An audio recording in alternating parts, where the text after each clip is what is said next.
Nachdem wir unsere Fahrt in die Wüste Gobi abgebrochen haben, haben wir ganz unverhofft in der Nähe von Ulaanbaatar das internationale Nomadenfestival entdeckt und hier die Eröffnungszeremonie anschauen können.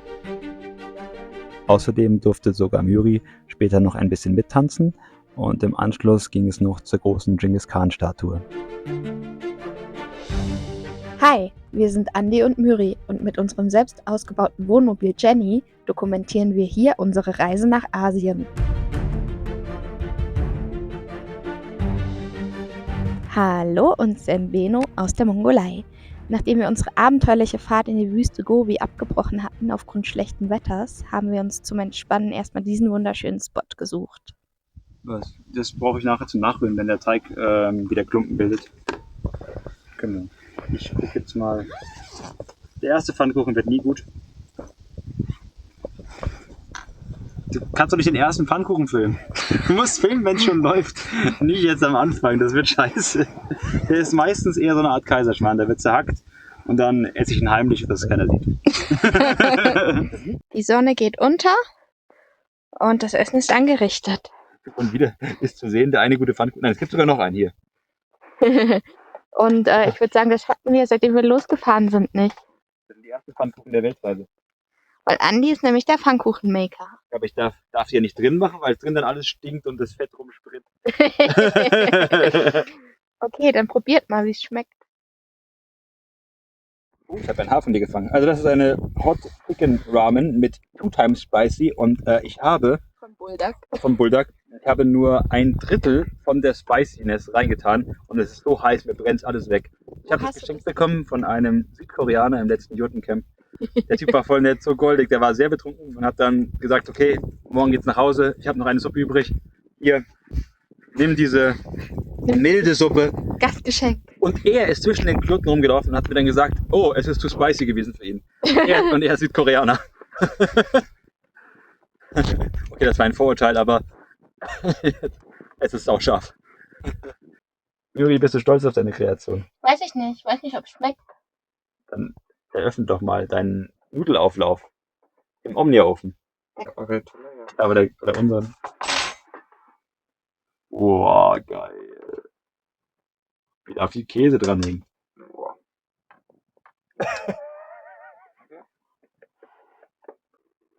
So, nach 2 Stunden großer Bemühungen haben wir es geschafft. Wir haben 3 Bomben gelegt. Hier und hier. Und dabei haben wir nur die Kletterin opfern müssen und die Anführerin ebenfalls. Aber 2 von 4 Höhlenforschern haben es geschafft. Und somit haben wir das Spiel gewonnen, gewisserweise. Yay.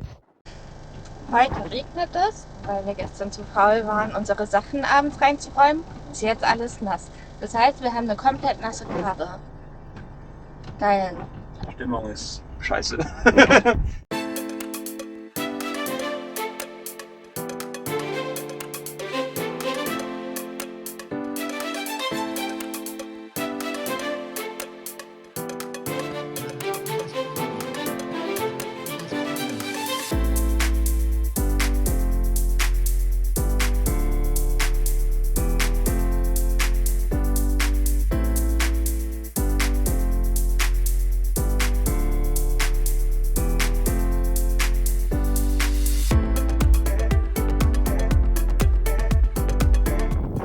Heute ist ein neuer Tag, etwas besser als gestern, denn es regnet nicht mehr. Hier haben wir übernachtet. Schöner Ort im Dunstkreis von Ulaanbaatar. Hier haben wir gestanden, Sandbleche noch mal ein bisschen bearbeitet.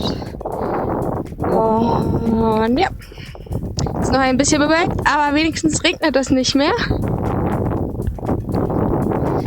Wir fahren heute zur großen Genghis Khan-Statue. Aber heute Abend geht es dann nach Jubi rein. Heute ist ein besserer Tag als gestern. Heute hatten wir schon Sonne. Wir konnten unser Zelt trocknen, wir konnten die große Plane trocknen, nachdem wir vorgestern vergessen haben, Sachen reinzuholen über Nacht.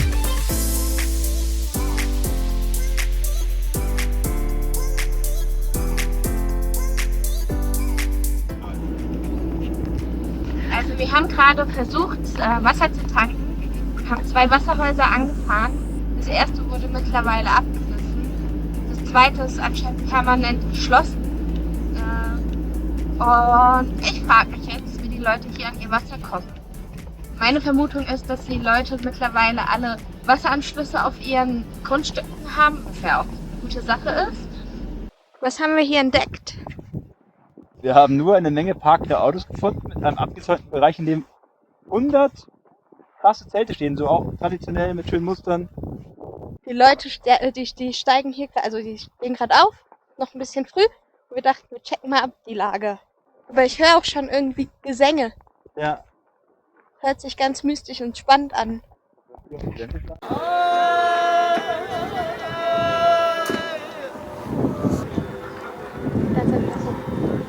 hinten ist irgendwas.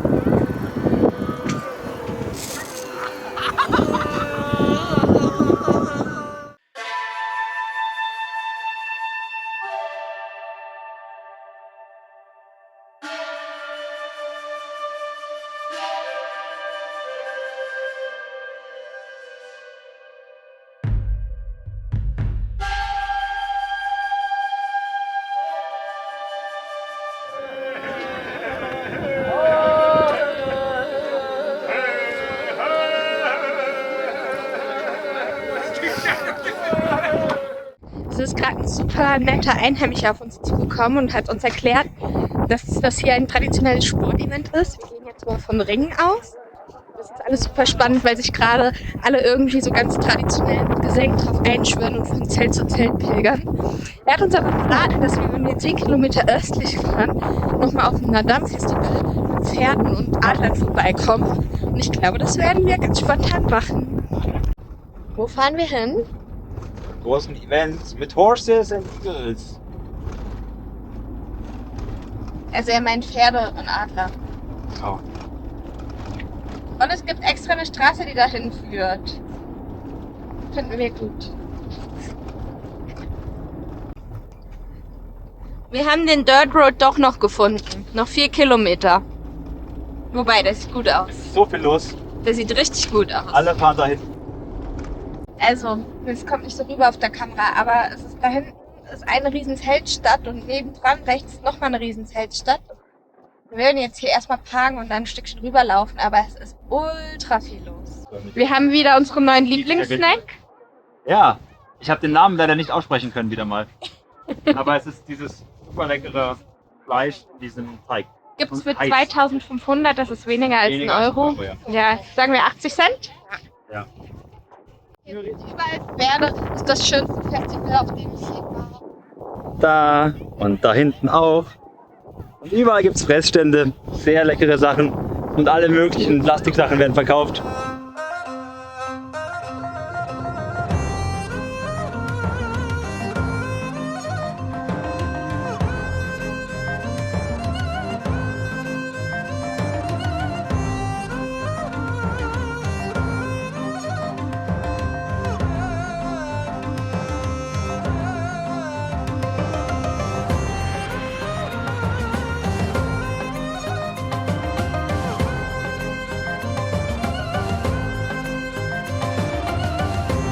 Hier gibt es immer so Wäschereien, die sieht man nur so ganz, ich muss näher rangehen. Und da werden die Pferde einfach angeleint. Sieht man auch immer wieder vor den Nomadenjurten. Und ich finde das so faszinierend, dass das funktioniert. Das hier war quasi eine Pferdemietstation. Die wurden uns gerade zur Miete angeboten. Man kann da hoch zum Festival reiten. Man kann sich aber auch einen Elektroroller oder hier gibt es auch so Pferdekarren, auch richtig witzig. Oder Jagdkarren. Oder Jagdkarren haben wir auch schon gesehen. Aber du kannst auch mit einem ganz normalen Linienbus dahin fahren. Das ist total spannend.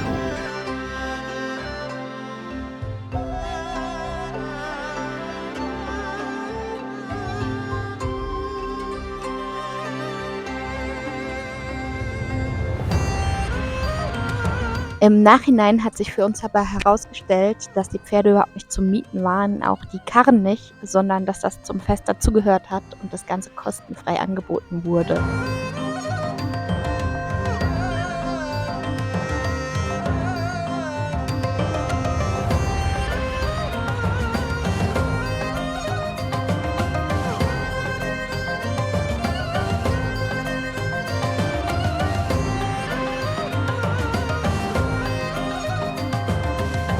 Es ist hier ultra entspannt. Иргэн мөндөд өчтөө иргэн мөндөд орох өчтөө нүчний хэлхий мэсвэрийн дэхий мөндөд хэлхий хөрмөөр ихлэхлөө хаабугийн ихтээсийн өмнөх үлгшийн намраа суулгах хүртэн ихийг үржвэн. Also wir sind in was Großes reingeraten. Da hinten wird professionell gefilmt. Genau, da kommt ein Kamel. Und hier, du siehst alle möglichen asiatischen Flaggen, natürlich die mongolische, aber auch die kasachische ist hier schon rumgelaufen. Und es scheint so einfach ein asiatisches Fest zu sein, mit Spielen. Und ein bisschen touristisch auch. Bisschen.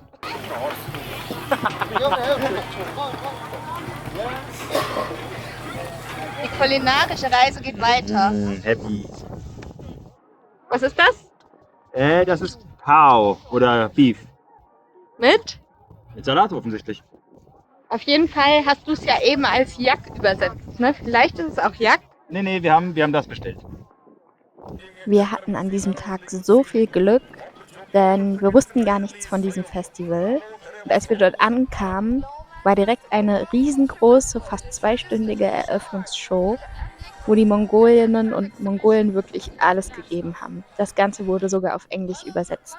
Und um das Ergebnis nicht zu verfälschen, spielen wir hier jetzt einmal unsere Impressionen rein. Leider können unsere Aufnahmen trotzdem die ganze Stimmung nicht transportieren. Also wir saßen da an einem schönen Sommertag auf einer grünen Wiese in erster oder zweiter Reihe und das war einfach so eine schöne Stimmung und so eine entspannte Stimmung. Wirklich, das war wunderschön. Eventuell hat eine Person von uns dreien geweint vor Freude.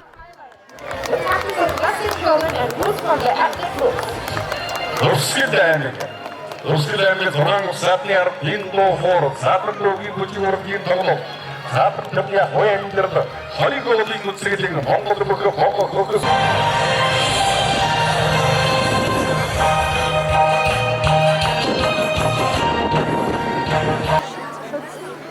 Эрхэм хөтөлбөр үзэгчдээ эрхэм хөтөлбөр зочлоо Нүүдэлчин дэлхийн соёлын фестивалийн нээлтийн их хөтөлбөрийн хоймор Ich Togura Butchigelatman Reiterstiefel an. Zeig nochmal. Ich glaube, das sind reitende Bogenschützen. Die haben nämlich alle Reiterstiefel an.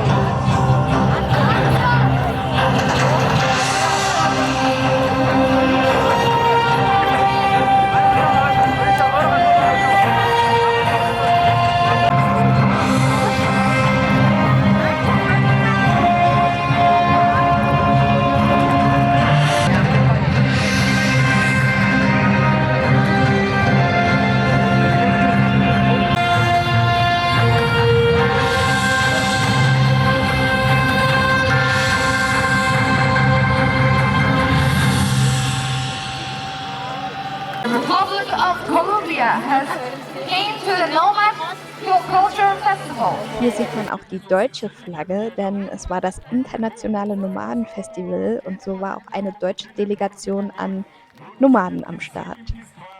Wir müssen dazu sagen, also es war schon cool, allerdings sah es ein wenig aus wie Cosplay. Und wenn man hingegen eben diese wunderschönen nomadischen und sehr detailliert gestalteten Kostüme der Mongolinnen und Mongolen gesehen hat, war das natürlich eine ganz andere Hausnummer. The Republic of Turkey has came to Colombia and going to be representing their own tradition to the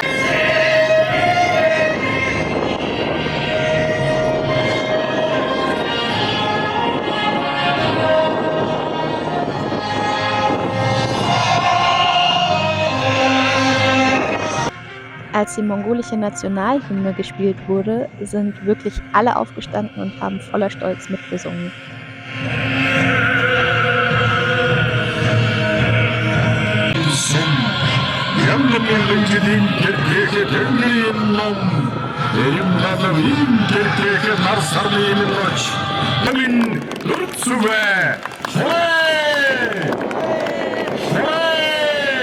Hier wurde dem Publikum nähergebracht, wie eine Jurte aufgebaut wurde. Man sieht hier Kamele und auch Jagdkarren, die die Teile der Jurte transportieren.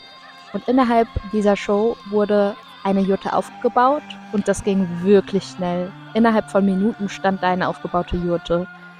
Und währenddessen wurden eben traditionelle Dinge, wie zum Beispiel wie Milch oder Butter gemacht wird, dargestellt oder welche Tiere die Nomadinnen und Nomaden benutzt haben oder bei sich hatten. Genau hier sieht man, wie die Jurte schon fast fertig ist.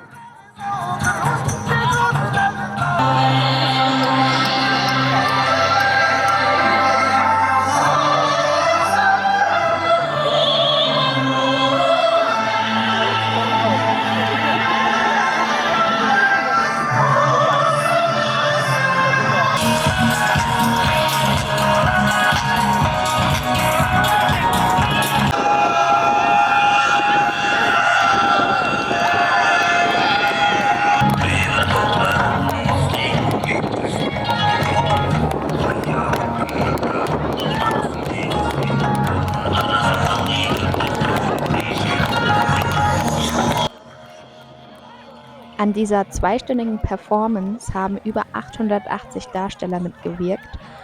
Man sieht es hier jetzt zwar nur kaum, aber auf der Bühne saß ein komplettes Orchester. Ich glaube, es war das Nationalorchester. Außerdem waren professionelle sowie Hobby-Tanzgruppen an der Show beteiligt. Und man hat einfach gespürt, wie viel Energie und Liebe da reingeflossen ist, um uns hier das Nomadentum und die Traditionen der Mongolei näher zu bringen.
Also das ist der Oberhammer. Ich habe die ganze Zeit geheult. Jetzt. Das war so schön. Das war einfach nur großartig. Und wir haben heute Morgen noch nicht mal damit gerechnet.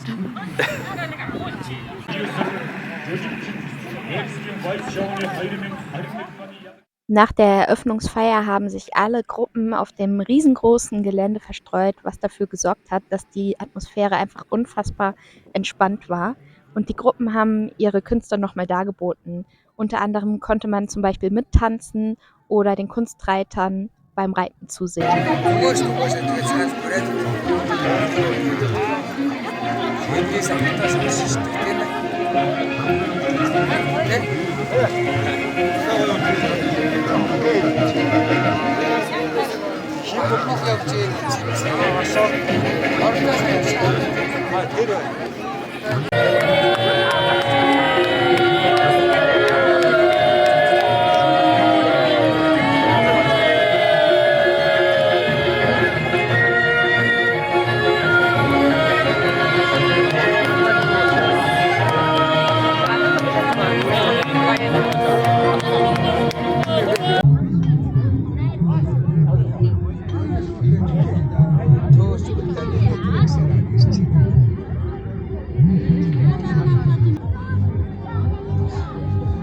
Oh, da liegen die ganzen Hunde und chillen.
Da unser Freund Fabi ja nur eine begrenzte Zeit im Land hatte und wir noch einen weiteren Programmpunkt auf dem Tagesplan hatten, sind wir dann zurück zu Jenny. Ich habe dann dankend das Pferdetaxi angenommen und die Männer sind zurück zum Auto gelaufen.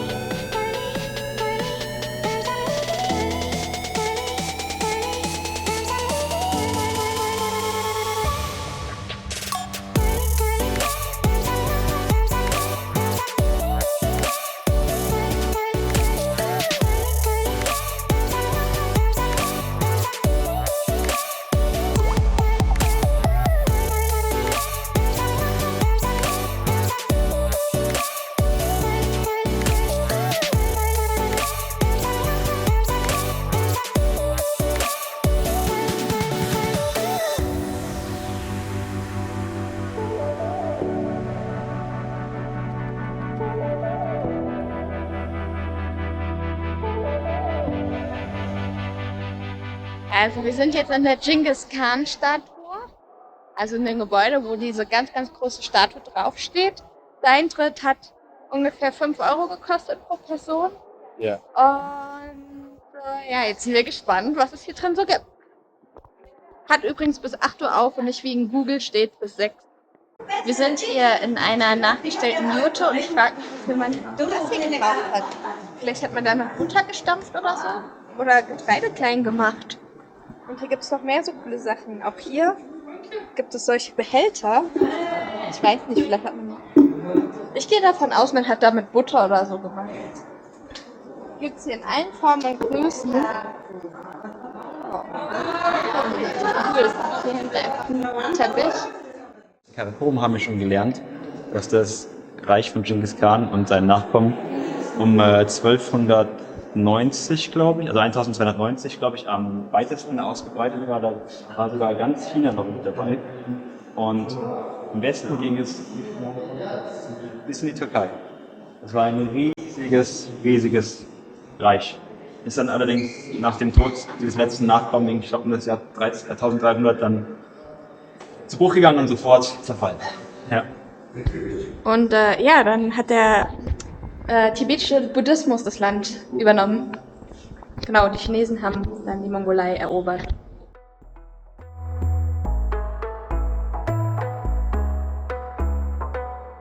Oh wow! Hello Timur!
Nach diesem ereignisreichen Tag haben wir es uns wirklich noch gegeben und sind nachts nach Ulaanbaatar reingefahren.